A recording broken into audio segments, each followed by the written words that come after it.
You're listening to the Nerd to Know Media Network. Join us at nerdtoknowmedia.com. Alright, so you're wondering, how do I listen to you guys live? How do I check it out? Well, good news, we stream every Wednesday, 9 p.m. over on Twitch. Nerddux, Nerdddux, or Nerd to Know Media on YouTube or Twitch. That's how you're going to be able to catch us. Hope to see you in the live chat.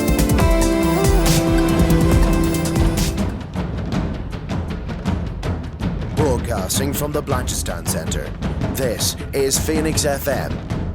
The internet is a communications tool used the world over where people can come together to bitch about movies and share pornography with one another. According to the Nerd Index, you should be upside down in a junior high toilet around the clock.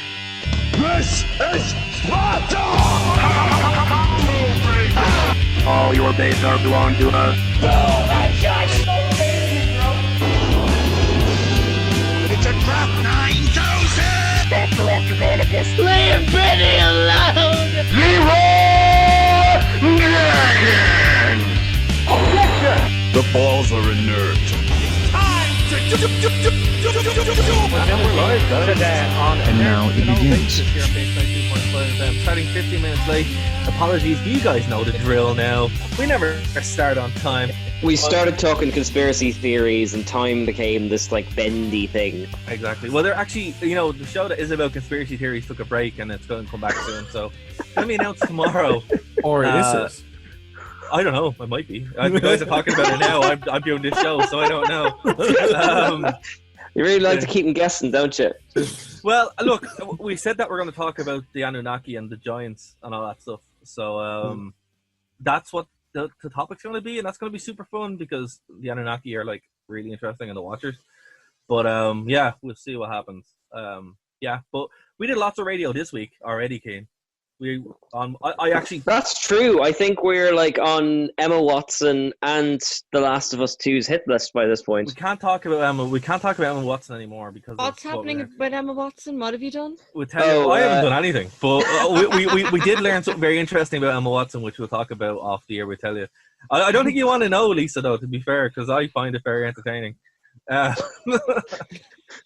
Okay. Emma Watson. Basically, we were doing a show with Dave, and we found out that he was like mutual friends with her via like 7 people or something like that, and we started plugging him for information. Yeah, and poking being the correct verb to use there. Yeah. But we can't go into further because this is at 5 in the day on Phoenix FM. So use your imagination. If you're no, don't do that.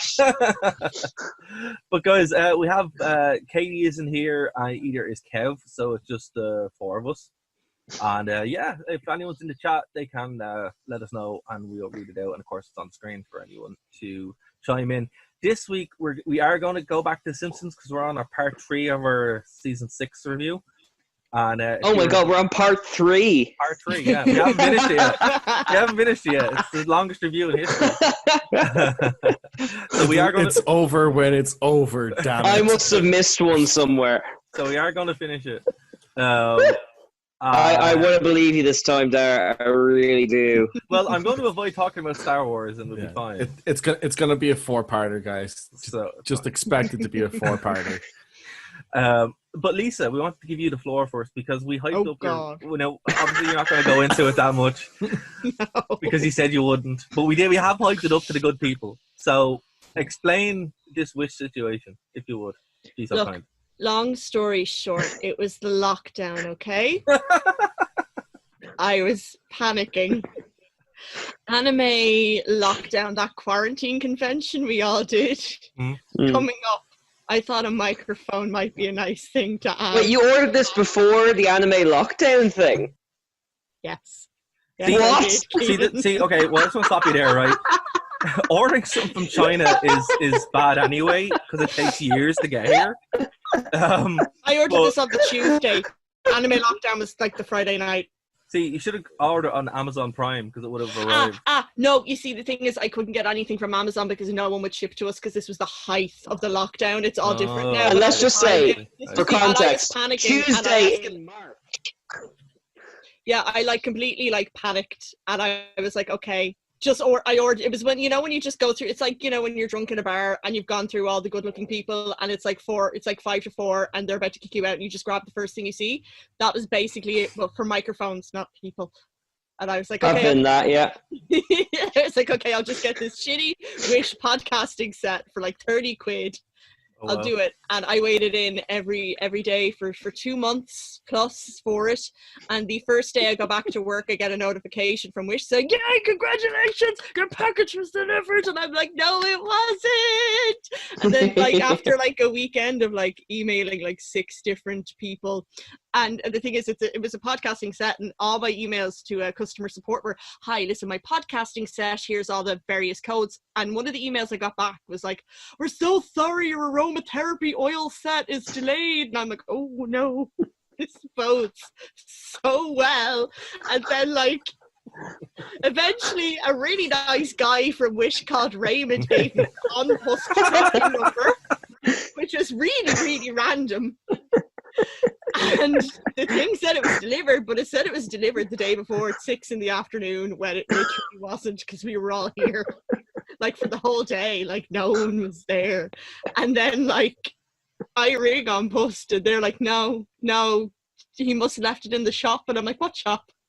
He's like, your corner shop. And I'm like, we don't have a corner shop. What are you talking about? What shop? And apparently my postman who delivered it is now in Portugal on holiday for 2 weeks. And I said, I'm sorry, what? He's like, yeah, no, he's got like part residency in Portugal. And I'm like, Deco has residency in Portugal, okay, seems to me. So yeah, my postman is in Portugal, and he is the only person who can answer what he did with my package. So I have a theory, Lisa. It was stolen, obviously, by an Yeah, he's podcasting in Portugal. No, what's going to happen is eventually it's going to be delivered, but it's going to be delivered by Aston Kutcher, and you're going to be punked. That's not helpful, Dara. That's not helpful. It is plausible. That's like that's like the longest, most overdrawn out punked prank I've ever heard. Yeah, no, literally, like this is excruciating, and it's just the fact the first day I got back to work after 2 months of waiting for it. And I'm like, oh my God. And everybody, and do you know what's even worse? Anyone I tell this to, right? Sorry to cut across you, but anyone I tell this to, they're like, yes, this expensive audio recording equipment. Everybody's response is, from Wish. And I'm like, yes, from Wish. Yes. You see, that's my response to it. I'm like, it's Wish. It's like, I know, that's everyone's response. Okay, hold on. For example, right? I know now. For example, right? I ordered N95 masks before lockdown, right? So before, like, I was tracking the virus, which shall not be named, because we get demonetized again. Again? Wait, are we monetized? Well, yeah, since when? They hit the videos every time, so anyway, so we can't name the virus, but I've been tracking it since January, right? So I said, right, I'll order some N95 masks. I ordered them in February. Immediately it was from Amazon, right? And got the notification, cool, delivered. They weren't delivered, and then it said, oh no, it's not delivered. It's somewhere in Germany. So I'm like, okay, it's gone. And then I get my refund, the 90 euro refund or whatever. And I'm like, all right, cool. And then randomly, out of nowhere, 4 months later, they arrive. It's just what happens when you order stuff from China. It just doesn't arrive.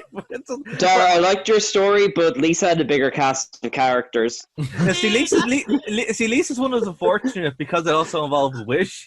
My one is Amazon, so at least they gave me my money back and it arrived eventually. I'm like, cool. But Wish is just... No, I will never get that 40 quid back. Like, I will never get my 40 quid back because they're like... Forget the 40 quid, you'll never get the time. Yeah. No, that's it. That's what I'm thinking. That's why I'm like, small claims court, or just the fact that I have a microphone from a toy shop that is now equal to or possibly greater than what I was getting from Wish anyway. So you see, that's the thing.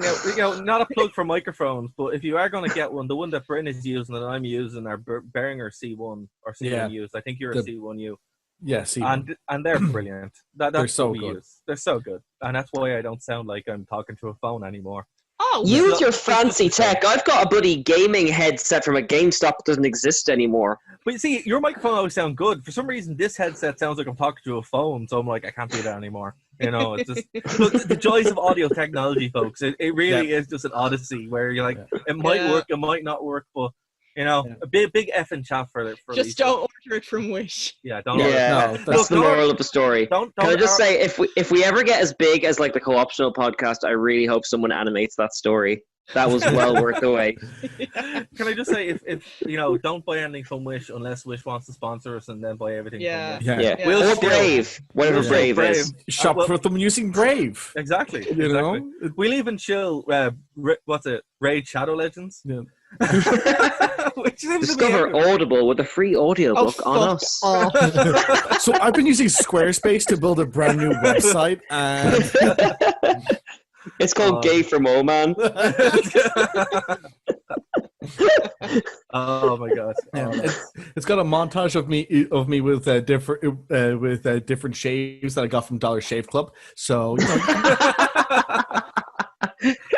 Take your pick, folks. Take your pick. Actually, hold on. One thing I do want to all of the above sponsor us. We're monetized, apparently, or at least not demonetized. We're not demonetized. We're not sponsored. Not sponsored. If we're demonetized and we're not monetized, do we owe them money? How does that work? I don't know. All I know is do they take away our Wish microphones? Is that what happens? Well, what happens is, not to get too much into it, but if you mention certain words, you get put in limited state. Yep. Which means no one can see your videos. So yeah. So yeah, YouTube is fun. That's why you got to dance around it, and that's why whenever you see videos, people are like, "The virus, the current health emergency." I'm like, I was wondering about that. Yeah. I thought it was just to avoid crazy stuff in the comments. No. It's literally, if you say certain words, the bot will pick up the word, and then. Oh, that's right. Yeah. Oh, yeah, because we got hit by bots a few months ago. Bots are stupid. Yeah, unless they want to sponsor us. Yeah. I don't think bots can sponsor you. You never know. Actually, there's something I do want to talk about. Sorry, bring one. Isn't that just what Bitcoin is, though? Isn't it just bots sponsoring you? Well, if you use the Brave browser, you get your own version of cryptocurrency. We're just using it. But there is one thing I want to talk about in all seriousness. So this whole situation has obviously put a damper on conventions and stuff like that, right? But some disturbing news came out this week this is Irish centric. So everyone knows that we have a good relationship with DCC. And apparently there was an online convention parading around as them. So they released. Oh, that's right. Yeah. So I said we'd talk about that real quick, because like anyone who's listening to this, guys, if you see that Dublin Comic Con aren't online, they're not doing an online convention. There are some online conventions that are probably going to happen. Yeah, it's worth clarifying. They have made an official event for next March, I believe. Yeah, it is. I think it's called Part 2 or something like that. But and for the most part, they're not. Yeah, for the most part, they are honoring the tickets you bought for the previous one if you had already, and bringing them over to the next one. So just be careful with like online tickets. Sorry, that's Dara basically saying, weren't you?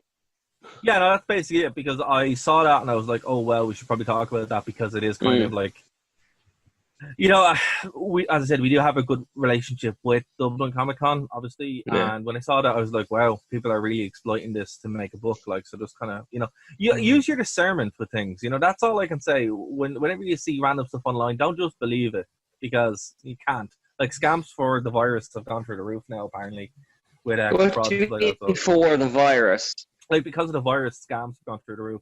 I see what you mean. Okay, like I've definitely noticed my junk mail getting bigger and bigger. Like, yeah, that's basically why. Like, there's snake oil cures and tracing and all that kind of stuff. So this supplement will cure coronavirus.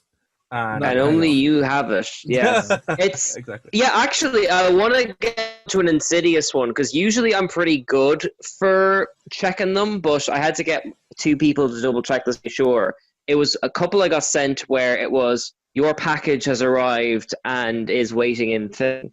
No, click scam. Because I know it's a scam now, but like, I think because people are ordering more because the shops are closed, that one kind of got out there, and it went straight to my direct messages. Like, yeah, well, see, there's a couple of ways you can do it. You know, banks and such are never going to email you. PayPal won't even email you that much. And places like that, unless you have something ordered or something like that, they're just not going to order you. You can actually check in the headers if it's a real thing, and you usually see, what DHC or whatever it's called. It won't actually look anything like their actual website. So that's how you do it. But look, rule 1, and take this to the bank: don't click random links and emails. That's it. Don't do it. Just don't do it. But I had a bad time. I'm Kai. Well, yeah, that's how your browser gets hijacked. But that's some piece of advice there. But here, what I'd like to say, I had a look at some other news there. I've been getting mad into Jurassic Park recently again, Jurassic Park series, and they now have a release date for 2021 of Jurassic Park 3 of the new trilogy. So that's going to be fun. Have you guys seen? Man. Have you guys seen the short movie that came out? No, what's this? What is this? Yeah, there's a short movie that's actually released. It's real, like it's actually legit. I'll post a link to it in the chat now. Because I say I leave a description and I don't. So I'm gonna actually pop it in the chat myself. And it's like 15 minutes. Let me pull it up now. Yeah, so it's called Battle at Big Rock, and it was released in 2019. It's directed by Colin Trevorrow, and it's basically a direct follow-up to the events of Fallen Kingdom. Oh, so cool. Yeah, because that ended on a pretty good cliffhanger from what I remember. All the dinosaurs loose in the city and the world. Yeah. Well, literally, that's what happened. No, sorry, it's not 50 minutes, 8 minutes. And it's... I'll be back in 8 minutes. Yeah, and that's it, and you can watch it, but it starts off direct, and it's basically a family, they're out camping, and they end up encountering, the new reality of that there's dinosaurs walking around everywhere. And it's really good. It's very Lost Worldy. That's yeah. That sounds like the opening to The Lost World when it's the little the tiny little raptors, yeah. But they're not raptors, they're compies. Yeah. But that whole new normal thing with the dinosaurs, that could also be a metaphor for what we're going through now. So pity we got a virus and not dinosaurs. I would much prefer dinosaurs. Well. Really? Oh, well, I know the year's not over yet. No, well, here's the thing. Give it a month, yeah. Well, they've actually... I'm going to pop a link to that video, the thing, short film link. Okay. Yeah, so it's in the chat now if anyone wants to see it. Yeah, look, they did say that, it's possible maybe 5 years to clone dinosaurs. And there was another crazy article that was like, yeah, it's possible or whatever. And then you're sitting there going, you know what? About 2 or 3 years ago, I would have been like, nah, that's crazy. But since we're living in a cyberpunk dystopia that is really boring, we're only one step away from dinosaurs like being real again, Yeah. But the thing is, though, it's like they're going to be dinosaurs, but they're going to do something to them to make them really painfully docile. Really lame, yeah. That's what it'll be. It's like, look, it's a T-Rex, but we've genetically modified it, so it's only half a foot tall. The T-Rex that knits. Yeah. With its tiny hands. Yeah. Exactly, they modify its tiny hands. It's just a T, it's not a Rex, it's just a T. Exactly. Yeah, but they just make it so it's half a foot tall and capable of knitting, and that's, and then that's all the fun of a T-Rex gone. It's like going to be a PC T-Rex. It can't roar, but it can be triggered. Look, that's called The Land Before Time, and it's fine. Yeah. There's like 13 of those movies. Actually, I haven't. What's her name again? Jenny Nicholson did a whole series on Land Before Time. I haven't actually watched the whole lot yet because I keep forgetting it's a thing. But speaking of other cancellations that are coming up, San Diego Comic-Con now is officially cancelled, so that's fun. So it looks like I don't think there's going to be any. What did San Diego Comic-Con do? Well, this is before the wave of cancel culture, of course.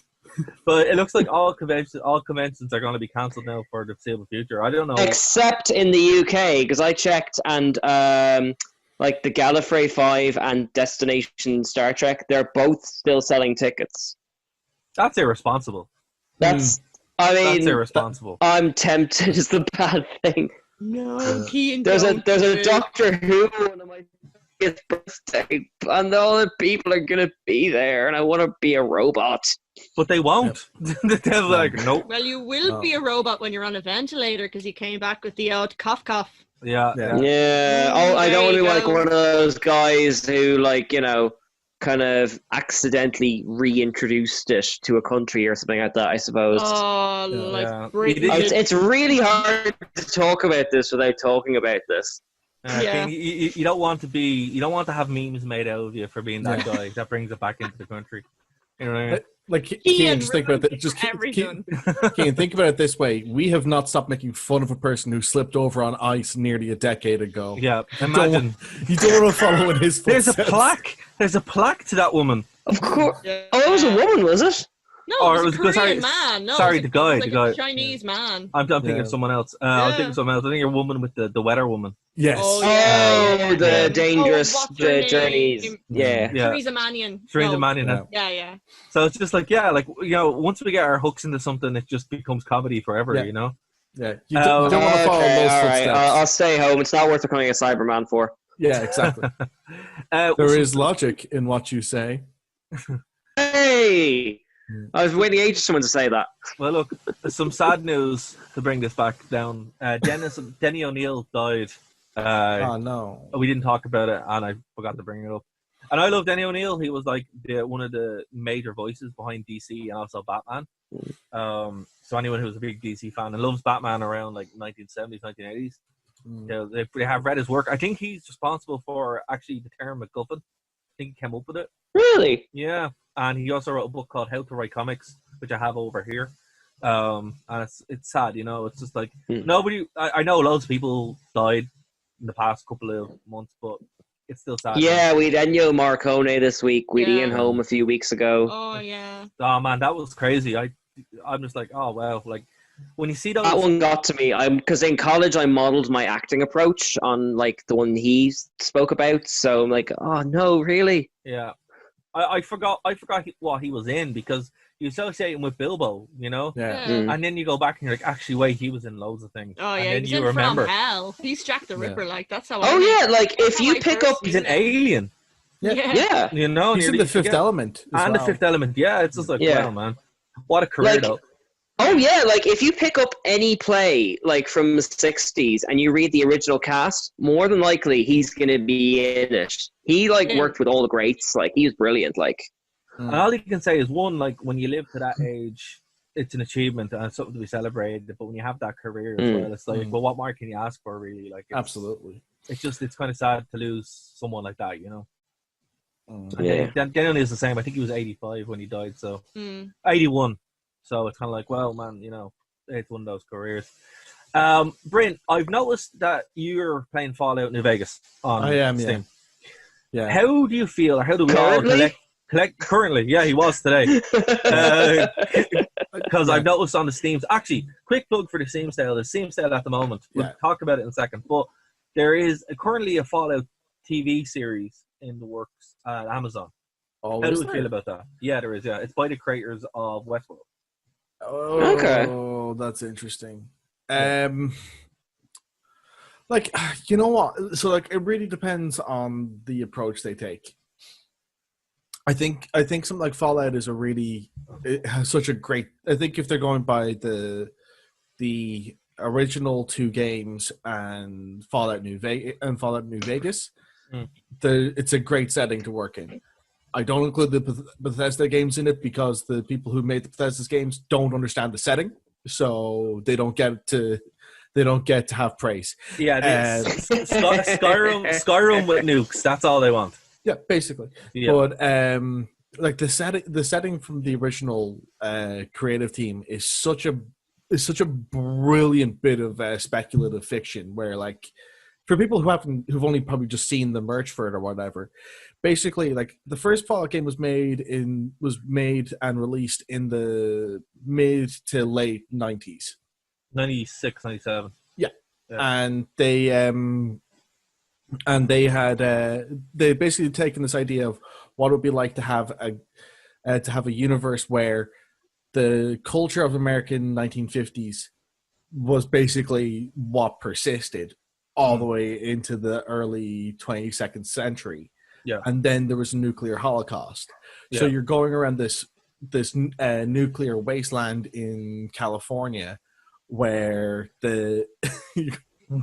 You're going around this nuclear wasteland in California where there's all these like things that allude to a 1950s-esque world where there's TVs, there's computers, there's all these things, but It's 50s. It's retro. So it's kind of like BioShock in that way. That sort of retro, futuristic kind of. Yeah, but instead of the 20s, it's the 50s. Yeah, so like you could throw in like the idea of like something like BioShock or even like the 90s Batman series where it's very Art Deco but very modern simultaneously. Yeah. The same kind of idea where it's like 50s futurism and it's like the setting's brilliant. And I don't know if they should follow the games or if they should just try to do something very, very different. I'd be very open to either of those things happening. I think sticking with the games, some of it could be difficult to adapt into something that would be a compelling narrative because a lot of it's just like, well, your character goes here. Why does the character go here? Well, I mean, The Witcher stuck the landing. But The Witcher also also has a main character, and it's also the games are based on the books. Yeah, The Witcher also based itself much more off of the books than it did off the game, which is worth pointing out. Whereas like Fallout, again, it's like doing an adaptation of Dungeons and Dragons. You know, like there's no main character. It's glorious. It's glorious. Yeah, it is. That's. But there's one thing I want to tell you, because they said there was a lot of Pokemon news as well that I want to talk about because Oh, you made her cry. I know. Yeah. I have to mention it, but before, like the thing about it is, well, on this thing, what I would say would be a good idea to do, Bryn, on that would be, the way each vault was supposed to be an experiment. Yep. Just do that. Follow that around. That'd probably be your way around. As in, like, have it be like an ensemble cast thing set in the vault. Kind of like American Horror Story set in vaults. You know what? Yeah, like with the Westworld guys, that might be the best idea to do it, so that it's like kind of like an anthology series and it's different vaults. It's probably the best way to do it. There's no other way. Yeah. There is the Steam sale. I'll get back to that. But Lisa, listen, I want to give you the floor here. A lot of Pokemon stuff. A lot of Pokemon. What is going on? Because listen, as I said, I was a fan, still am a fan, but it's hard to keep up. Yeah. So you're a resident Pokemon expert. So what's going on with Pokemon? Well, there was kind of a lot happening in June. So we got because obviously November there was the Pokemon Sword and Shield for Nintendo Switch which was released, and it was based in the Galar region, which is based in England. But everybody was really annoyed because the game was really crap and it didn't really have anything in it, which was really shit considering it was the Nintendo Switch. And when you think of what we had in the 90s on like a tiny little Nintendo cartridge, and what we have now on the Switch, which is nothing. And then it turned out that if you wanted the second half of the game, you had to buy a DLC, and then you have to buy another DLC in November. So you have to buy two because DLCs. if you're getting Sword and Shield, you're already getting 2 games, aren't you? Well, no, if you buy either Sword or you buy Shield, and within that, if you want to play the rest of the game, you have to download the other half of it. And then the other half, and now there's talk of a third one. So everyone's a bit like, why couldn't they just make the game? Why did they only make like part of a game? And they'd be like, no, it's fine. Like, because there's always these jokes about like Game Freak like rushing games for Christmas. So because they've got like a kind of a production schedule that they like seem to have to adhere to, that they have to have a new game every year, which is great, but also people are really complaining about the quality. So basically people are like, why is there only like part of a game? But even playing it, it was like, this is ridiculous. Like, it was literally like walking around like this movie set. It's like, this is the worst game ever. And then the DLC. Sorry to cut across, but isn't this the same game? Isn't this the same game that like it's the first time where they've reduced they've had to remove Yeah. Just they got rid of all the attractions, Pokemon, and then they put them back in because people complained so much. And then why did they remove Pokemon? Like, they removed people's favorites for no rhyme or reason. It was just like, oh, gone now. I honestly, I don't know. That no one seems to know, and that's what kind of sparked the whole hashtag Game Freak Light thing. But then there was like the download came out in June, and everybody was really happy about it. And the same day that there was the download, there was a Pokemon Direct, which is like Nintendo Direct, but like for Pokemon, and everyone was like, "Oh, this is amazing, great!" Oh, you mentioned this on the Game Corner. Plug the Game Corner. That they were like kind of stealing off trading and battling behind a sort of paywall, weren't they? Oh, well, that's kind of something different. That's Nintendo in general, but like this was really annoying because this was gas because they were like, they only ever do like Pokemon Directs when they're going to do like a brand new game, and everyone was really excited. So everyone's like, great, new DLC out today. Let's watch the Pokemon Direct. And then they start off the Pokemon Direct with a fucking app for Pokemon Smile. It's an app to help toddlers learn to brush their teeth. You know what this seems like? I want to check that out. This seems like this.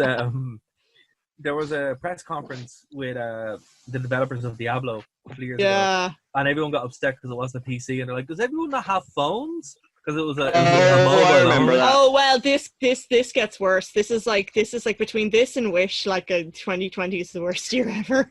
Yeah, actually, Lisa, I really feel for you because every time there's a Pokemon announcement, I know you really want is Diamond and Pearl to be next generated. Anything. So anything. I get nervous on your behalf because something's going to come out, and I'm like, oh no, what is this? Oh god! Listen, right. So after the not another app, posting for hours. After the app announcement, Pokemon Smile to help little babies brush their teeth, they were like, "Oh, we're gonna do this like fun, free to start, really babyish Pokemon Cafe Mix little download thing." So you download the game for free on the Switch, and then you pay to continue playing. Oh god, it looks appalling. It's really bad, but it's for kids, and I'm like, you know what, if this is what gets them in, that's fine. And then but gets them into paywalls. Big no, the fact that everything kind of Pokemon related has been behind a paywall lately, it's really bad. But then the good news, the news that got everybody back in for 1 week, Pokemon Snap. Yes, Pokemon Snap. Big news. I haven't heard this. So basically for Nintendo 64 now, because I was like 8 years old when Nintendo 64 was out, so I couldn't buy one. I could now, but I'm going to wait till... I wouldn't. Don't. You know what you do? Okay. You know what you do? You get an Xbox, you get an original Xbox, and you send it to me. That's what you do. Because N64 sucks. I won over there. Everyone listening at home, send them to Dara. Send one Xbox to Dara, dude.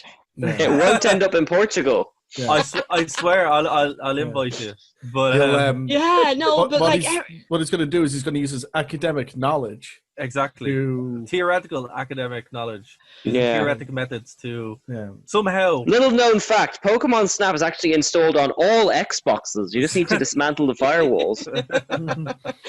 So everyone was like, but the thing is, the whole point of this is, right, so loads of people really wanted a Pokemon Snap remake, but that never ever happened. That was never even a possibility. It was one of those things where fans, like hardcore fans from the 90s, wanted this so badly, but no one ever expected it to be a thing. So the fact that suddenly Game Freak out of nowhere, like, by the way, here's a piece of your beautiful childhood back, and everyone's like, I had people crying in my group, like in my Pokemon Fan Club Ireland group. They were like, "Oh my god, I'm crying at the news, this is so amazing." And I'm like, yeah, okay, great. I'm screaming for no reason, I just want to belong.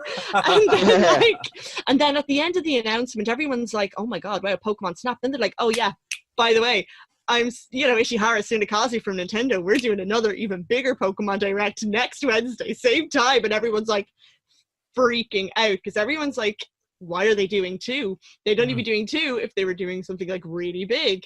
So everyone, like, literally, it was a toss up between either the Gen 4 remakes at last, which is Diamond, Pearl, or Platinum, or maybe Pokemon Let's Go for Johto, and everyone was like, Umbreon Eevee, or the way it was like Let's Go Pikachu Eevee, this is like Let's Go Umbreon Espeon, which would have been absolutely gorgeous. So everyone's like placing bets, like I'm talking like proper bets in the group. And you know what we got?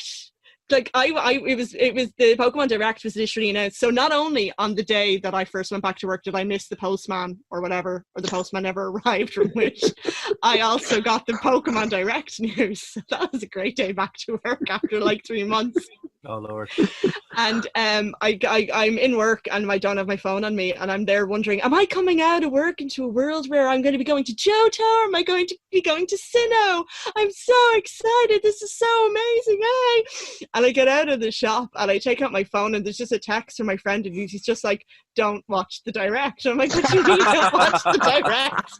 He's like, please don't watch the Direct. And I'm like, okay. And then I try to find like I'm like, okay, I go into the group and there's just an explosion of hatred. I can't even find, I actually went to the official Pokemon page first to see if I could find what the game announcement was. It wasn't even up on the Pokemon page. It's so bad.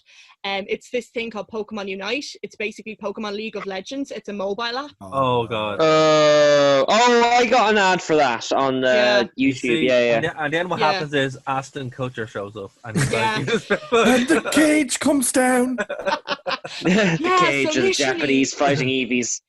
Yeah, but literally everyone was it was literally like someone actually posted in the Pokemon group, Pokemon Fan Club Ireland, they posted, you know, the picture of Krusty the Clown's like, what the hell was that? Yeah. Literally, because literally now out of all the things, it's like, you know, Mr. Plow, the Mr. Plow ad, but the really fancy one. Yeah. That's issue. It was like, no, was that Pokemon Direct? I don't know. But see, that's basically it. But see, that's so just... no one knows it, so they lost. All the fans they magically regained in the space of one direct of Pokemon Snap. They lost for life. They've nearly lost to me. It's so funny. But that's what Star Wars did, and now they're talking about rebooting the whole thing. Yes. So because Dara, I'm glad you brought that up because her story reminded me of how, like, you know, minutes, everybody, 38 minutes to go on to Star Wars. Yeah, okay. And also, 38 minutes. Just throw Simpsons season 6 to the wind. No. It's We not are going to get this there. week. We are going to get there. But what I'm saying to you is, like, Lisa, I do totally empathize. But what I can say is, it's a universal disappointment, I'm sure, across many fandoms. It's what happens. Eventually, they just lose complete touch of why their fans like it. Yeah. And then they pump out absolute garbage. It was like, what the hell? This is why things need to end. Yeah. That's true. That's actually true. That's true. This is why things need to end, because once things go on past the second decade, there's only sadness for you. Well, here, listen. You had to say that while I was drinking out of my Jodie Whittaker Doctor Who mug, didn't you? Well, look, come here. There is something very entertaining to lift everyone's spirits before we go into Simpsons. It ain't happening there. So, hold on. If I was to say there was a book. There was a movie released, right? Steven Spielberg movie that didn't need a sequel. I'll give you a hint. It's based on a book that didn't need a sequel. Guess what's getting a sequel, guys? The Silmarillion? No. Steven Spielberg. Steven Spielberg movie. Sorry, Steven. Ooh, EC2. That would make more sense. Oh no, that's already because the actor is still around. Ready Player 1 is getting a sequel. That was called Ready Player 2. Ew. Why? Why does that need a sequel? I thought they said everything they needed to say in the first book and movie, which is the book is kind of creepy when you read it, and the author is kind of creepy. But it's like the movie wasn't bad; it just didn't say much. I don't even know what this is going to be about. Like I thought they closed up all the loops, right? They didn't make enough money. Well, to be fair, since Ready Player 1 came out, we have entered a world where we are stuck in our homes playing video games. So yeah, well, look, there could be more to mine. Like, well, to be fair, I think that is actually. I watched a really good video yesterday. That was actually talking about this. It's I will link it now in a second, but it was all about the move towards that kind of gaming because there is like a couple of companies that are trying to set up like an online media platform, like a almost like I don't know if you guys played it. Second Life, but gaming. That takes me back. And that's kind of what apparently this move towards this new world of gaming they are trying to do. But the movie wasn't that like it wasn't bad. It just wasn't good. It's tearing down another house of lies, the Valor scam by Upper Epsilon Gaming. I'm gonna leave a link to it below. And he talks about one of the big companies that's actually running this kind of thing at the moment. Now they're organizing it through Discord. And it's all of a mess, but because look, Ready Player 1, did it need a sequel? Did you like the movie? Did you like the book? Lisa, you're shaking your head. Go for it. Oh no, I don't want to get into it. Oh no, dude, stop it. Go for it. Oh come on! You have to. No. You can't just. No, my lips are sealed. Oh, fair. Okay. From what I remember of it, I liked it sort of academically, but didn't enjoy it in the kind of kiddie woo type way because it was interesting to see Spielberg essentially make a film about kids who've watched his films and sort of engage them that way. I like that meta aspect to it, but there was the stank of BFG on it. You know what I mean? Where it's kind of like, I can't feel Spielberg's influence on it anymore. If you know what I mean. I can. It's very Spielberg. Like, I read the book first, and I was like, okay, the book's all right. Then I kind of, there's a lot of a lot of problematic stuff, and I know it's me using that word, but there's a lot of problematic stuff in that book. And Ernest Cline is a bit of a weird dude, anyway. But for what he was trying to do, it made sense. And the movie, I thought, was a much better improvement of it, as far as like it took away a lot of the women are bad and which is in the book for some reason. You're like, dude, calm down. I haven't read the book. Is it that bad? It kind of, yeah. It's like it has all the problems that what's that horrible show called? Big Bang Theory. It has all the problems that are in Big Bang Theory. Stereotype of not to tangent away, but I've introduced Stevie to Spaced as like the counterpoint. Spaced is so good. To Big Bang Theory, and it's really interesting how like in that, because they're nerds, the entire world looks different. Whereas in the Big Bang Theory, they quote things. It's completely. It's anyway. Sorry, go on. You see, that's kind of the major problem with the book. Like it's fundamentally the same thing, but it doesn't have like the good-natured spirit in it. It's more kind of like hateful. It's like it's almost like a scree against what he didn't like, and that you need to know what he likes in order. Oh man, yells at cloud. Yeah, no, it's more like gatekeeping. It's like, you need to know The Shining Off, or you need to know War Games. Now, to be fair, the War Games segment in the book is actually awesome, and there's some really cool bits in the book that aren't in the movie.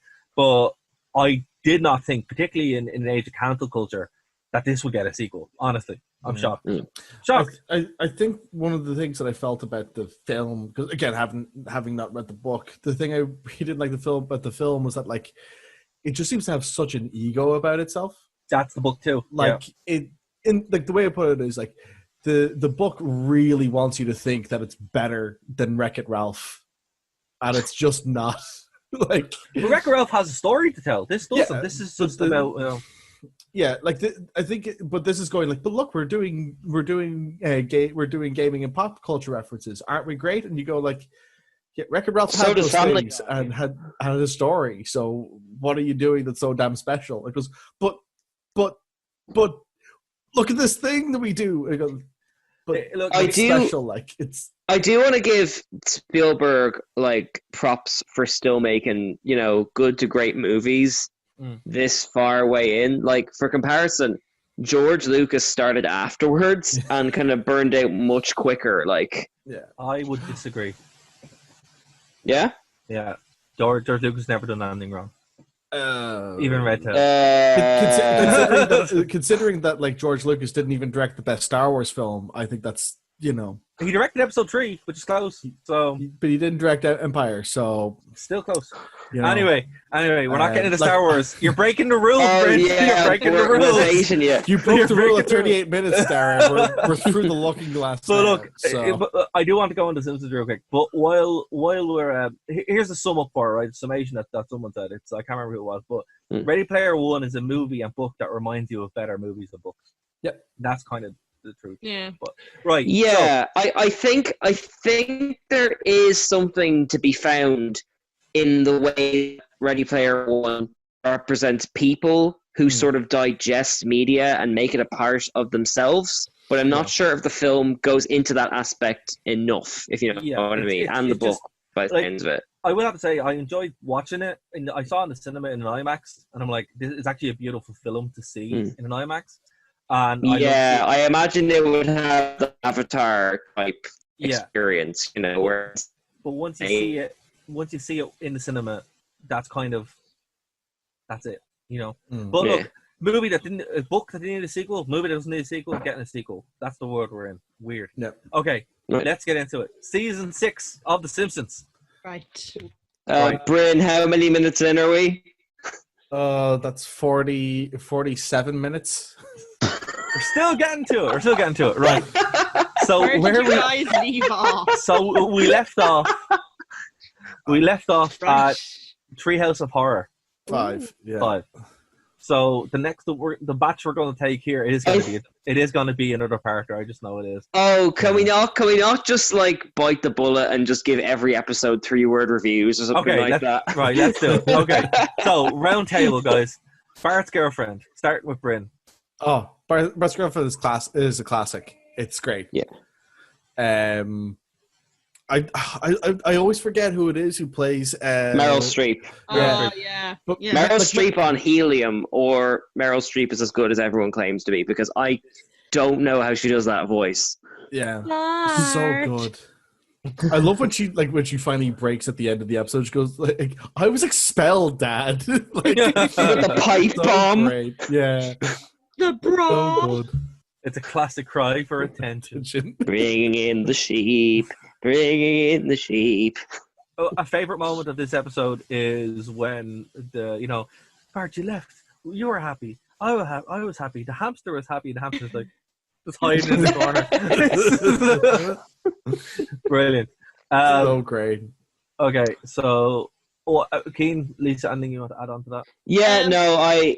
So you go first, Lisa. Oh no, I was just gonna say I love when Bart struts after Sunday school. Single biggest contributor. This episode alone has like the biggest contribution to Simpsons Wave, I think. I'm using clips from this specific episode, so it's this and Mother Simpson have the biggest contribution to Simpson Wave. Yeah. I didn't know Simpson Wave was a thing. Keen, you are in for a treat. Yes. Guys, link in the description. Here, our link on the screen now if you're following Get the I'm getting Spotify homework on playlist this. Simpsons Wave is amazing. It's super good. Great series on YouTube called This Exists. And it goes into stuff that exists and Simpsons Wave. Yeah. Fairly big remit. No, it's more like into like the obscure, weird, wonderful things that exist in the world. Yeah. And like Simpsons Wave, he started off with Vaporwave, which then has a subgenre of it called Simpsons Wave. Oh wait, I remember the Super Eye Patch. Is this like remixes of songs and stuff to it? Like kind of. There's not enough time to cover it here, so there's not. Cheap plug. Go on Spotify, 32X. My Vaporwave album is there. Yeah. But yeah, before we move on, I love the bit where her and Bart skate down the perfectly vertical hill. Yeah. Yes. Past the glue, past past everything. I don't know why people don't remember that as well as Homer doing going down the gorge. I think it's hilarious. I love the bit at the end where he's covered in glue and just starts blowing bubbles out of the glue. Oh, there goes the glue after all. Right. Next one, Lisa on Ice. This one I love. This one is fantastic. It's so great. Quite a big hockey fan myself.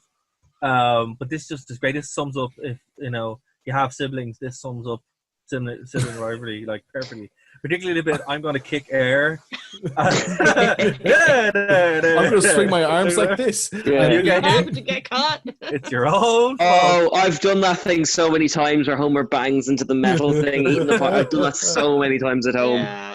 It's so good. It is just like the perfect summation of having a brother or sister and just growing up with them. Particularly, at the end, it has a really nice moment where they realise that they fight, but they the montage, of memories, Stop. And then it's encapsulated with probably the best moment with Snake at the end, where he's like, "These kids are so sweet." I had PE hockey when I was a lad. And then they smash the place. I love that, the irony. Oh, and Krusty failing at the national anthem. I love that. I should have used the cue cards. Yeah. It's oh man. Yeah, I love that episode to bits. I also love the notion that as far as presidential nominees go, if they get one F, they get sent to a monster peninsula. Wouldn't that be a lovely world? Well, it's I think you can find it's called Monster Island. Monster Island, yeah, it's technically a peninsula. Right, Homer Badman, which is strangely the most topical Simpsons episode still, like 30 years later. Yeah, literally. Like, stay back, Mr. Simpson, stay back. This could have been written like this could be about like now. Like your tears say more than facts ever. Yeah, it was very unsettling watching. This is before social media, but that idea of just sort of mob rule deciding No, whether you're a good person or a bad person and how you But existed in You're also society and all forgetting that. the greatness that was Bear, the interviewer. no, man. Gentleman. No, Gentleman. man. No. Oh, I thought that was a real thing. Yeah, I think Gentleman it was a is. thing. Gentleman is a thing, yeah. That's a thing. I But feel like I've seen it referenced in other things. Yeah, probably, because it's a thing. there's one part that I love that's really like it sums up like the amazing wittiness of this area of Simpsons. You have an ignition coordinator, and it's just like, there's an ignition coordinator on the lawn. It's like it's perfect. Like this could have been this could be 2020 internet culture. Yeah, Like I mean, literally. it speaks to how good the episode is that it opens with that candy convention thing, and it's brilliant. And that's the thing people remember least about this episode. See you in hell, Candy Boys. Candy Boys. I don't And think like, you can talk. sorry, you go first, Lisa. Sorry. Oh, no, I was just gonna say I don't think you can talk about this episode without talking about sexual powers. Sleeping in an oxygen tank. That's only part true. Also, Under the Sea is in this. Yeah. Oh yeah. Yeah. There will be no allegations. Accusations, just friendly crustaceans under the sea. Oh, and and you got to mention the rock bottom review though, or like with the clock hands going back and forth. The sweet cat. Sweet cat. Stay back, Mr. Simpson. Don't take your anger out on me, Mr. Simpson. No. But again, guys. Silence only incriminates you further. But again, this could be 2020, the world we're living in. Literally, you watch things taken out of context. You know, it's unbelievable. Between that and the Sideshow Bob episode, also in the season, it's really eerie. Yeah, it's just like they saw it coming. You know, it's also like that. Like Willie manages to help clear Homer's name, and then they immediately turn on Willie. Like, Rowdy Roddy Peeper. Every single Scottish person does it. So look, I have to say, right. So I'm resetting the bar here, guys. This is peak Simpsons. This is like it's probably the best episode. If I had to show anyone an episode of Simpsons, it would be Homer Badman. Oh, it's still Cape Fear. This is better than Cape Fear, but not by much. Not by much. It's for different things. The social aspect of it and how it just captures media, mass hysteria, group mentality, and then just the jokes alone. Like it has Under the Sea, for Christ's sake. Like it's been brilliant. Yeah, but Cape Fear has not the elephants. Yeah, but to be fair, if you hadn't seen Cape Fear is only funny within the context of having seen Cape Fear. Exactly. Like I've never seen Cape Fear. Standalone. I love that film. You've never seen Cape Fear? No, I haven't. Oh, dude, Cape I haven't Fear's seen great. it. It's a good show. It's a good movie. It really is. Yeah, I'm sure it is a good movie, but like I don't need. I know from watching clips of it, I don't need to see it now. So. Fair enough. Fair. Okay, so the next three are all Homer, like really Homer centric, but more in a different way, right? So first is Grandpa versus Sexual Inadequacy, which is it is pretty funny, but not. Is this The Simpsons and someone? I must say, I'm a complete normie who doesn't know the names of these episodes. So this is where they come up with the aphrodisiac. Yeah. Oh yeah. The unsanitary conditions in Grandpa Simpson's bathtub. Exactly. Oh, this is one of my favorite jokes, which is the vice president. The getaway music. No. Although that's great too. When Lisa buys the book and Al Gore has like celebration queued up to play when someone buys it. Okay, so this calls for a celebration. Well, this just shows you how good this season is, guys, because we all have different favorite parts of this episode, and they're all equally as good. So that's Keen's one. Lisa, your one was what one were you going to? Oh, the getaway music when they're driving out of town. When they're driving out of town, and they're like, they only started chasing us when he started playing that getaway music. Then he stopped playing the getaway music, and they all stop disappointedly, like it's gas. Mine is we're through the looking glass, people. So mine is slightly different. I just love that whole sequence where it's like laying out the whole conspiracy theory. People. With the saucer people with the reverse vampires. Thanks, Lisa. And it's brilliant. It's so good. Through the looking glass. And the way he says it's just so earnest. Brilliant. Like it's just the way that whole thing is laid out is just like top tier. It's so great. So Yeah, and can I just say, as a parent, I love the line where he's like, Homer is like overcompensating with Bart and Lisa. And like, I think it's Lisa says, don't get us wrong, but we much appreciated your half-assed under-parenting of your half-assed over-parenting. But I'm using my whole ass. So, again, like we have a really strong one. Then we have one that's followed that's not as good. It's the fear of flying kind of stuff that goes in. You get Oh no, I like that one. I do like it, but it's weaker.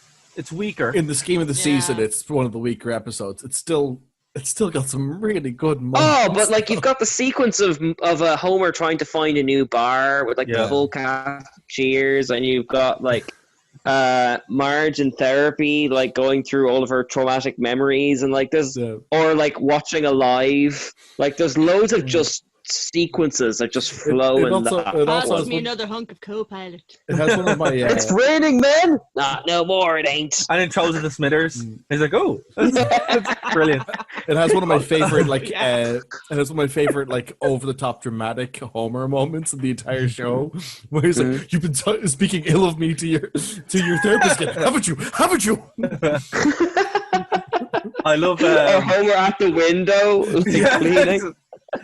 But see, the reason why I say it's weak, it's because it's followed up by Homer the Great, which is Stonecutters. This used to be my favorite episode when I was a kid. Yeah, that's the problem.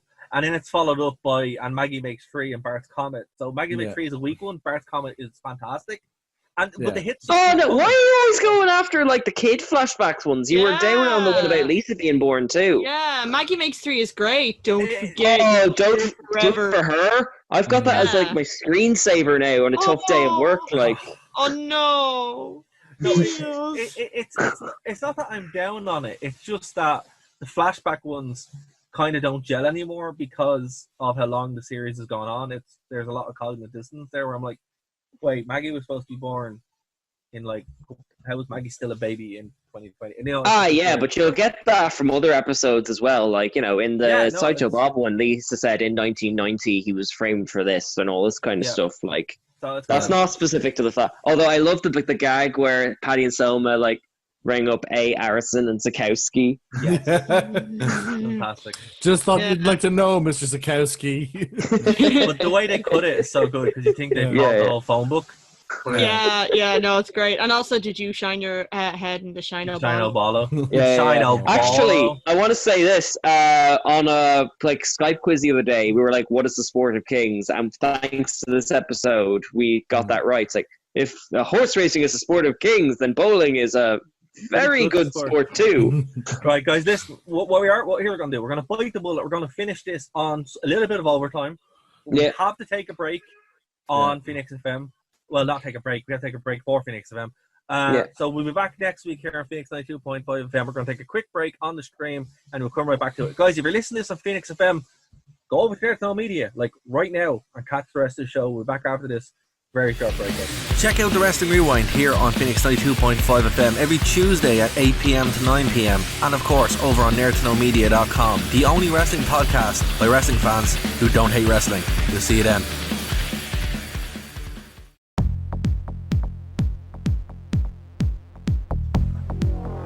And we're back here. I've been listening to the Overrun again, haven't you? Haven't you?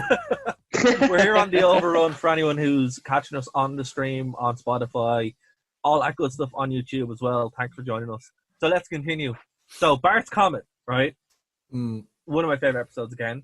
I think it's great. It's the whole setup with, the opening plot of Bart and the balloon finding the comet, where him and Skinner are sitting there and they're like trying to figure out, and he finds it, and it's brilliant. I love it. It's great. There's so much in this. It's just a densely compact little episode that has a real big emotional punch at the end with they all realize that they love Flanders and they want to die in his town. So it's nice. It's nice, but I think the ending of this lets down a little bit, but it's still a really good episode. Well, it's like the ending. So do I. I like the ending. So do I. But it's it does you're expecting a bigger payoff.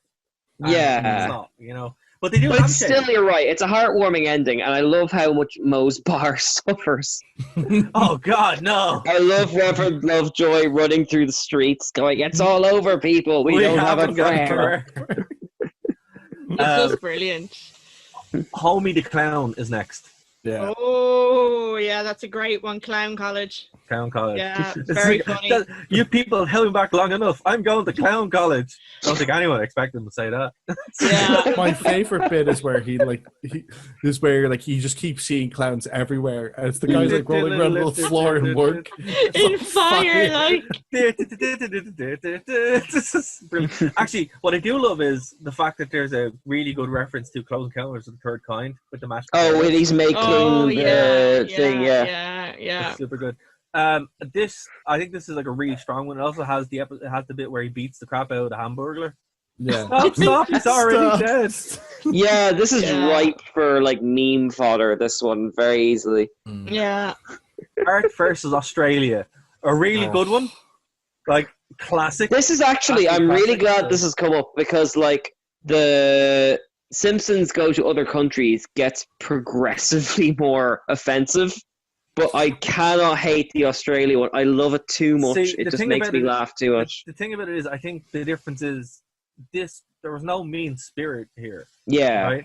This was just Australia, but with the volume turned up, right? This is also very clearly like this is also not meant to the be joke. an actual Oh, yeah, representation like of the- Australia. They're Yeah, not calling. They don't mention anywhere where they are. No, Like- it's just Like the Australia. statue of the convicts is literally Snake. Like, you know. Yeah. But see, that's what I mean. It's like it's Australia with the volume turned way up, right? So Yeah. it's just what everyone thinks. Compared to when they go to Ireland, it's just stereotypes that are Oh yeah, and like, or when they go to Brazil and like, there's Oh, so many rats that they're all painted. Like that's really bad. And what taste, it's like, you know. but, like everyone there is a character as well. And remember, there's a lot of analogs here as well because this was just after that huge infatuation with like Australia stuff with the crocodile hunter and all that kind of stuff. So there was lots of like cultural shorthand again put in here. It was Yeah, and you used in see a good like way. the Mad Max guys running in the Stampede.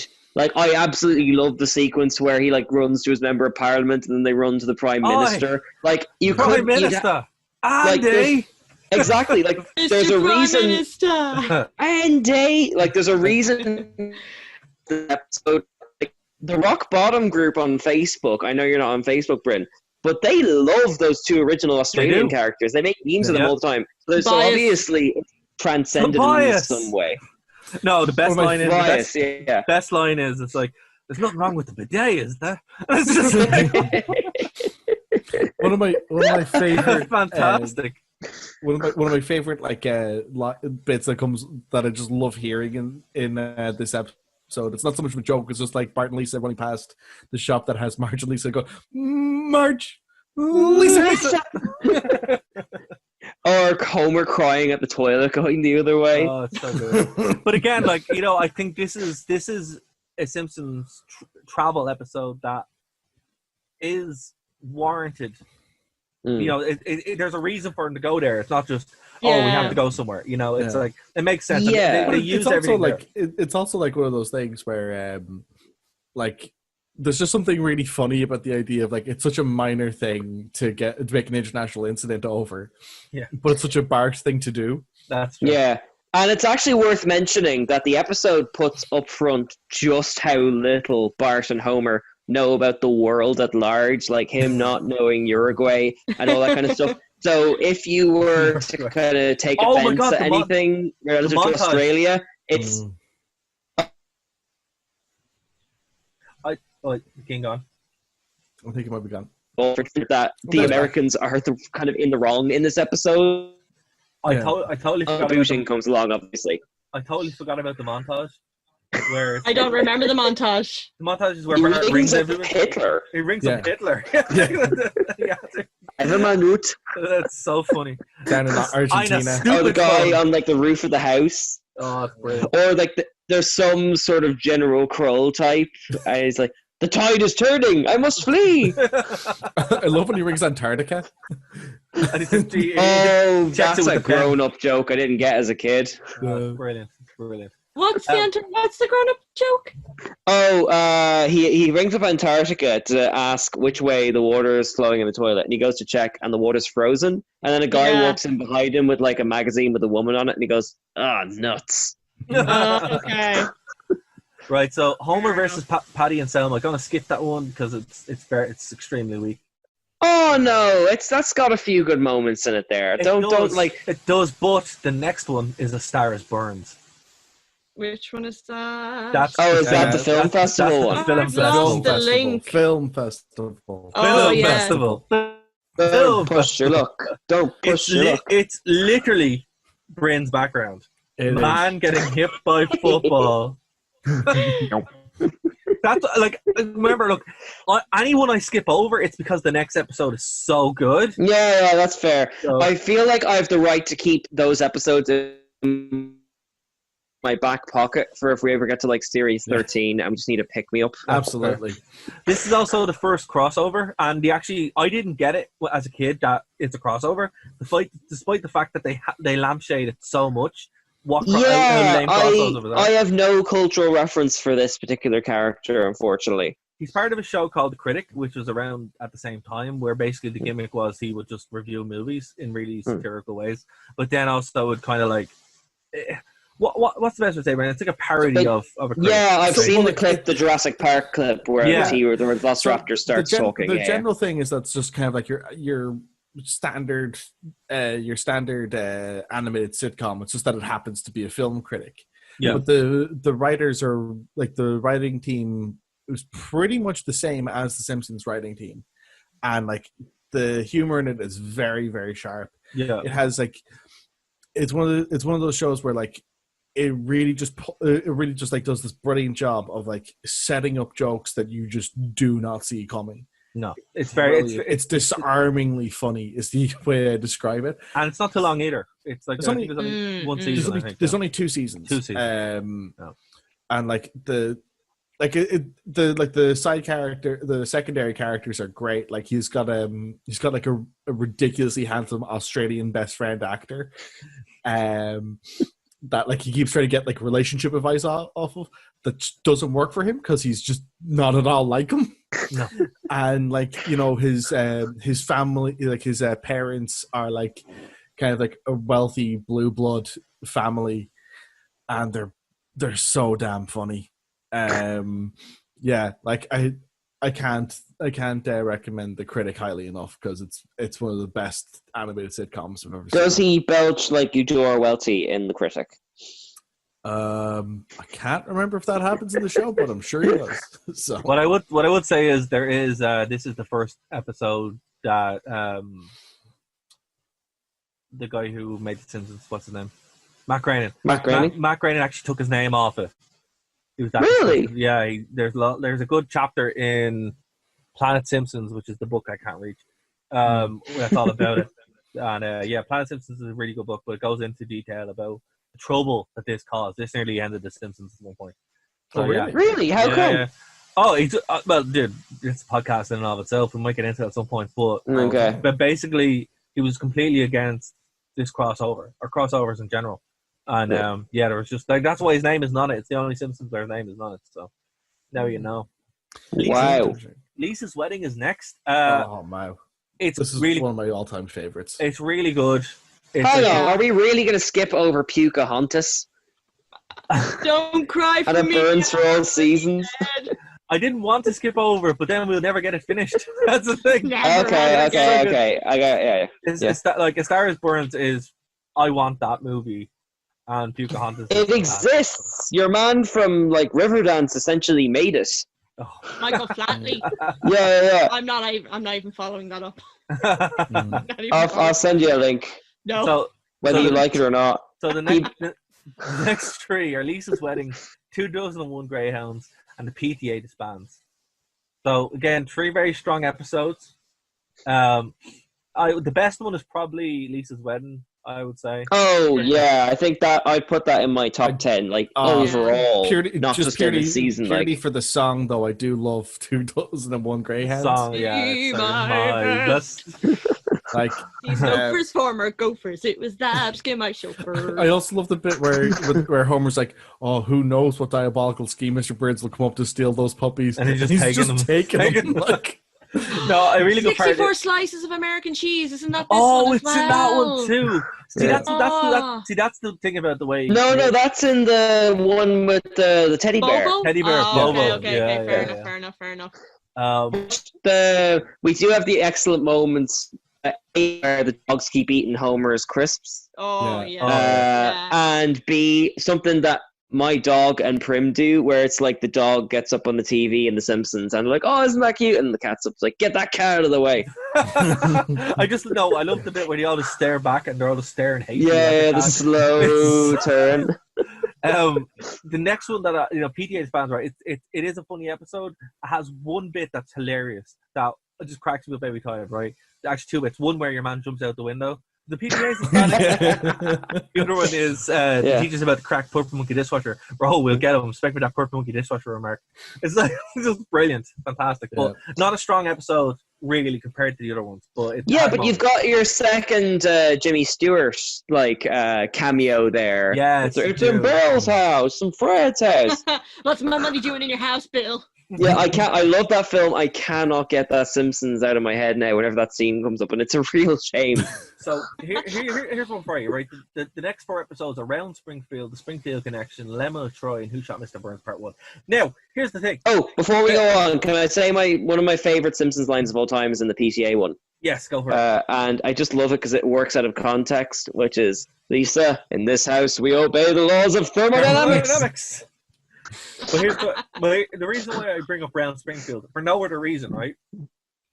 I forget this episode exists. Reason why. If someone were to say that theoretically, for educational purposes, how I watch The Simpsons is on a hard drive connected to my PS3, just saying, potentially that's the way. That's incredibly specific. That's the way one could watch The Simpsons. Despite the fact having them on DVD, it's just handier to watch them that way and they're unedited. But for some reason, this episode is corrupted. So if one was to watch The Simpsons that way, they would always forget that exists because they never watch it. So in this sense, I, being this test subject, would forget that this episode exists. And if one were a dope who didn't know what the Simpsons episodes were called, which one is Round Springfield? This is the one where Bart is rushed to hospital for, I think he eats he basically gets appendicitis. Oh, it's the Bleeding Gums Murphy, the ultimate pog, that one. So okay. This one completely, I always totally just, it's not a thing for me. Which sucks because it actually is a really good episode. Yeah, I remember reading a book called The Philosophy of the Simpsons that tried to make a case for this episode being the worst one, and I was like, you have no idea what's coming. Just wait until that manatee one in season 17. Oh no, the manatees. Okay, the Lady Gaga one though. No, that's a great one. I love that one. I don't know what to say. I love it. These are just do you feel you used to be the controversial one, like in series 30, and now you're outdone? Season 30's good. Honestly, season 30. That's what someone in work said. They actually really liked the new. And then they were like, "Oh, I was laughing for ages last night," and I'm like, "Okay, what was funny?" And they're like, "Oh, I don't know." It's like, okay, well, that's fine. No, as I said, you sit there and just Clockwork Orange, watch them all like I did Christmas. And you realize where the dark points are. And by season 30, you're like, it's watchable again. I'm not in horrific pain. You're not screaming, it's a sin, it's a sin. Matt Groening just made Simpsons. Can I be a Disney shill for a moment? I watched the Maggie shorts on Disney Plus. They're actually pretty good. Oh, really?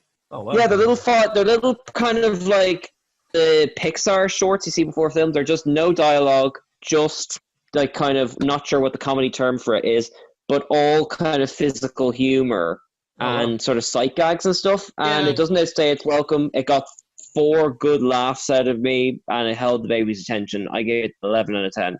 All right, I have to watch those. So look, Round Springfield Connection is one where Marge becomes a cop. So great.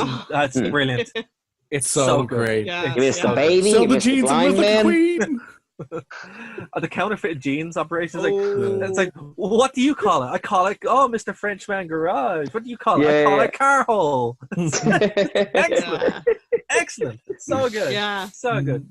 Lemon of Troy next. This one is fantastic. fantastic. This has my all-time favorite bit of animation in all of the show, where the counterpart to Homer goes, "Now, all this talk has made me hungry," bites into the lemon, and then that transition from him eating it to the sourness overcoming him is just the best that show has ever done. So, It's just brilliant. Brett, it also has the scene that you like to reference a lot with me. This is what it feels like when doves cry whenever someone brings up their love of TNA or Star Wars, and then Or Triple H, and then you tag me in it on Twitter. So at me on Twitter. Anytime it's Brady, it's usually that scene from Triple H. Yeah. But it's just so accurate though. Like it's the best Millhouse line ever. So this is what it's like when doves cry. I love the pairing of Nelson and Martin. I've really come around to liking Martin as a character on the rewatch. I'd love that as a spin-off. That'd be great. Yeah. Or like series of shorts. With that theme song. Nelson, the friend he loved so dear. They will be the best of friends for years and years and years. I looked at him was like, I don't really like hanging out with him. Oh god! Oh, the fire hydrants are yellow, and like a Frink on his hover bike, and all that kind of stuff. Wait a second. There's a lemon behind that rock. Yeah.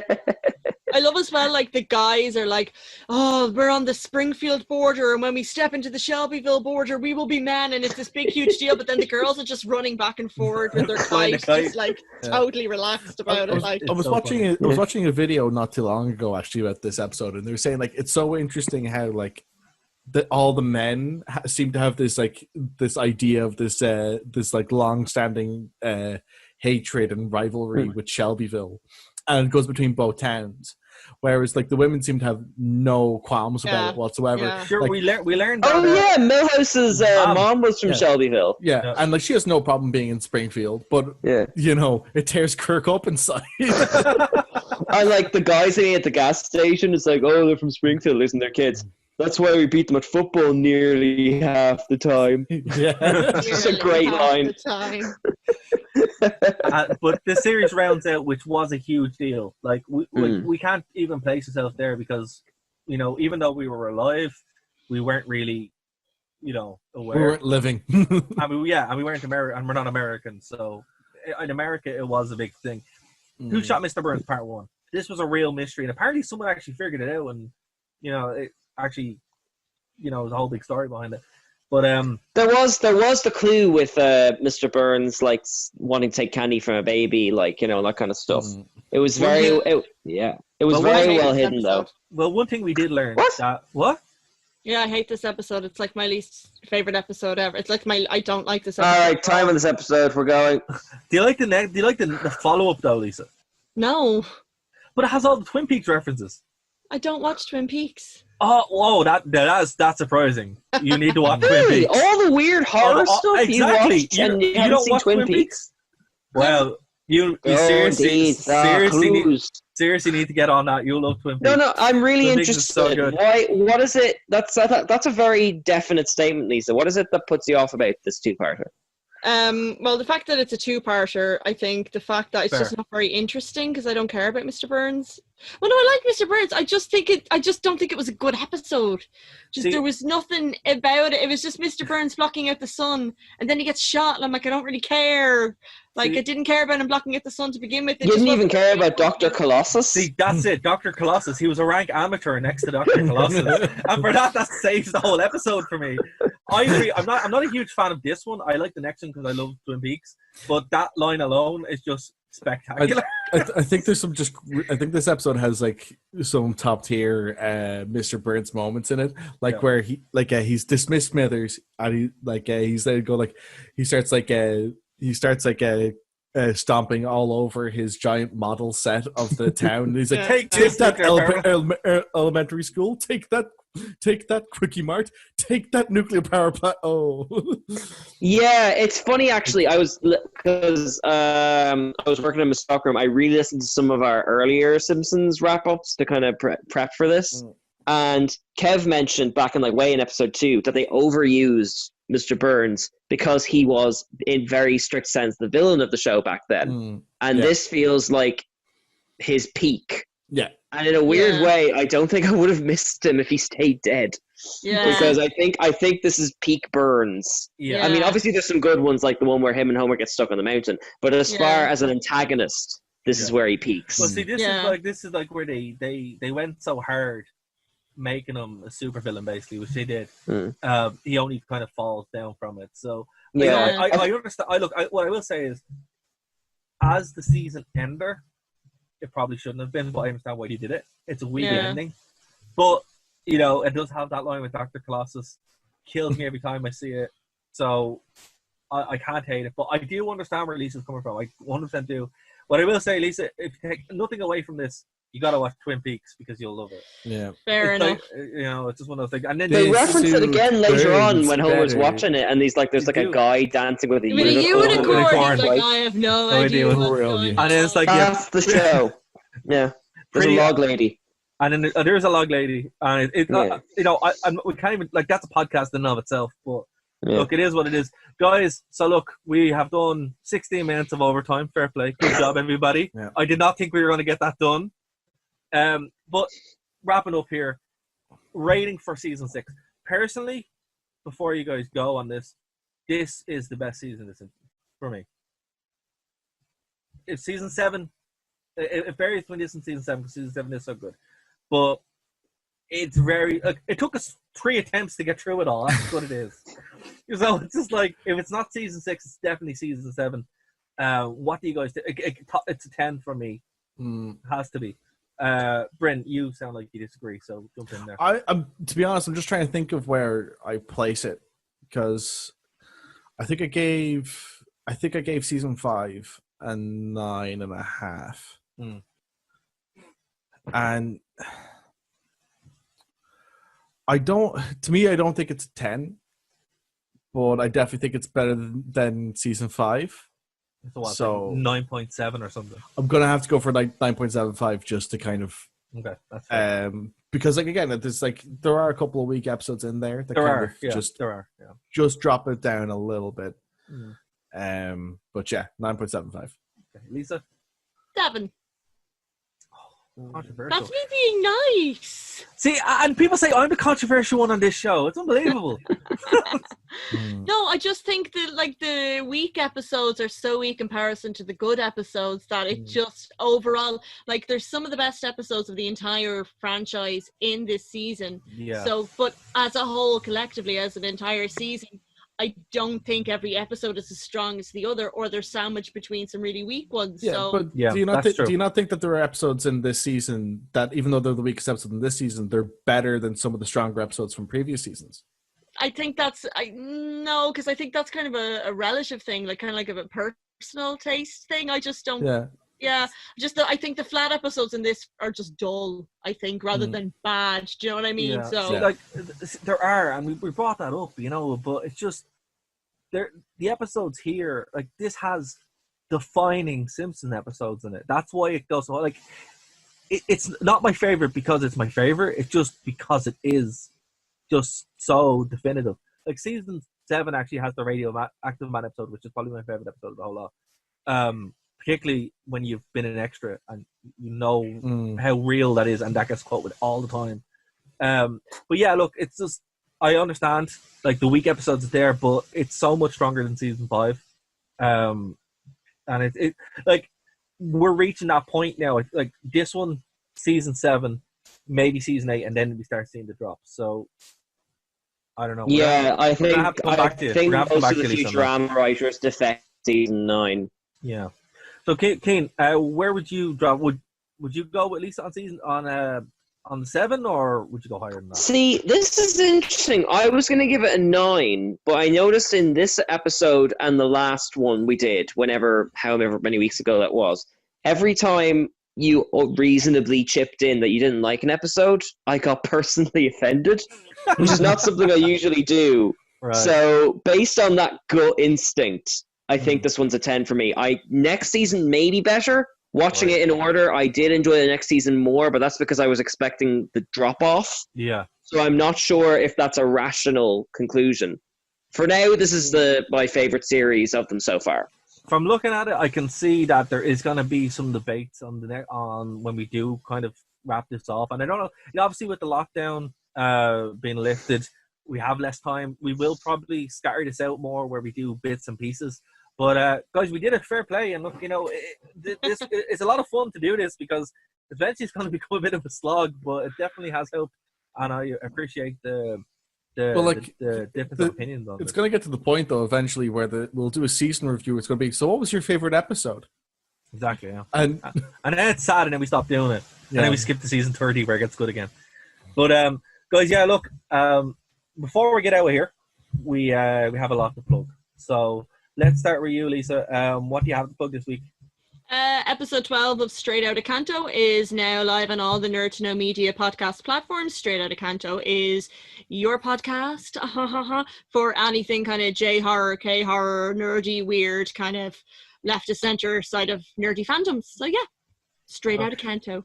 By the way, you've got that down to a T. Since we're on the overrun and we're not on Phoenix now, you did have the best line. I know because I edit all the shows or I listen back to all the shows. I had the best line ever. And you had the best delivery. And I just start crying laughing because it was so funny. So and it's just because it was with the sad music and it was so angry and then just out of nowhere. I just wasn't expecting it. I was just like, wait, what did you say? Let's go back. So yeah. I haven't had a chance to listen to this yet. What? It's a feature-length podcast. It's 80 minutes. I'm in it and I don't know what you're talking about. Yeah, I'm not going to ruin the surprise because I want people to go over listen. Okay, go over and check out, and it's how Lisa signs off is the funniest thing I've heard in a very long time. So fair play, you caught me completely off guard. It was a really good show this week, though. I really enjoyed it. So thank you so much. Yeah. It was good because I just thought I wanted to just make some kind of acknowledgement of the huge amount of time that I spent over lockdown just watching movies, and I'm like, other people might like these movies too. What I will say is though, some really good recommendations there, so definitely do check it out. And I now have a list of movies to watch, so thank you for that. You're welcome. Keane, what would you like to plug, sir? Oh my goodness, so much. There's no game corner this week, but as it would happen, I am on Lisa's show, which apparently has a very funny ending. We discuss one of the most traumatizing manga there is, and I highly recommend you check it out. I'm also on Kev's anime book club, which went out on Monday. So that we get into lesbian dragon maids, a lot to discuss there. And I suppose we also, Dara, we did a little episode sort of spontaneously on Tuesday. I'm guessing that's going to go up sometime in the next week or two. And I was going to put it up on Friday. Oh, there you go then. And on a personal note, if anyone has seen Lisa's Wish microphone, please get in touch. Text Wish to 5555 to donate. Yes, Dude. to Happy Dude. happy Lisa. 555. You have the power. But not the microphone. No. Well, it's just, if anyone has seen it, we'll put up some posters maybe and try to find it that way. We'll get a milk carton released with the photo of what it is. Oh, and just before Bryn does the recommendation, I just want to say that in regards to that Pokemon app, Prim was able to brush her teeth first time without Pikachu showing her. Wow. Yay! So there you go. Well done, Prim. Can't go wrong there. Well done, Prim. Well done. Bryn, what would you like to plug, sir? I will just plug my Twitter again, CastBrainCast. I am currently working on getting some bits and pieces done for pre-production on my own show, which is Tech Takedown, because there's just a lot more work on it than I anticipated in pre-production. So, yay! Yeah. And you'll be happy to know that this week's segment of How Did We Do on the Show Plan, we exceeded expectations because we only had 2 things on the show plan. So go us. Yay! Go us. Bravo. You, the people out there, you're the stars. You're the stars. Cool. But guys, thank you very much for joining us. Again, we're live every Wednesday at 9, well, in and around 9 p.m. And of course, we're on Phoenix 92.5 FM every Saturday at 5 p.m. But the best way to reach out is here on YouTube at Nerd to Know Media, nerdtoknowmedia.com, where all everything is there. And of course, download the Brave browser. Buy my album, which is out. It's over on Horrendous Bandcamp. Horrenda, that's Horenda. It's called The Aldous. Buy it, please. And that'd be great. And download the Brave browser. And if anyone wants to sponsor us, let us know, because we will shill anything. So, yeah. Of course. But, guys, we will talk to you next week here on Phoenix 92.5 FM, Nerd to Know Media. Bye, guys. Bye. Bye. See you later. Join us at nerdtoknowmedia.com. Thank you for listening to a Nerd to Know Media production.